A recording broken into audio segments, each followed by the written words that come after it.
સમાચારમાં આગળ વાત કરીએ સુરતની તો સુરતના પલસાણાના તાતીથૈયા ખાતેથી થયેલ 1.5 વર્ષના બાળકના અપહરણનો ભેદ ઉકેલાયો છે। સુરત જિલ્લા પોલીસે માત્ર 12 કલાકમાં જ અપહરણનો ભેદ ઉકેલી નાખ્યો છે, જ્યાં પોલીસે 1.5 વર્ષના બાળકને સુરક્ષિત રીતે અપહરણકર્તાના ચુંગાલમાંથી મુક્ત કરાવ્યો છે।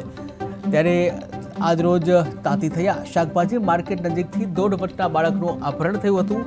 અપહરણની ઘટનાને લઈ જિલ્લા પોલીસે ગંભીરતા દાખવી અને સર્ચ ઓપરેશન હાથ ધર્યું હતું।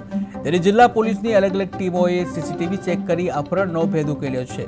ત્યારે બારડોલી રેલવે સ્ટેશન ખાતેથી અપહરણ કરાયેલા બાળક મળી આવ્યું છે અને જ્યાં ઉત્તર પ્રદેશના એક દંપતી દ્વારા બાળકનું અપહરણ કરવામાં આવ્યું। ત્યારે દંપતીને સંતાન ન હતું અને જેને કારણે બાળકનું અપહરણ કરવામાં આવ્યું હોવાનું જે કબૂલવામાં આવ્યું છે। નિસંતાન હોવાને કારણે સંતાન મેળવવા દંપતીએ બાળકનું અપહરણ કર્યું છે। ત્યારે જિલ્લા પોલીસે અપહરણ કરનાર દંપતીની ધરપકડ કરી છે, જ્યાં પોલીસે અપહરણ થયેલા બાળકને માતા પિતાને સુપરત કર્યું છે।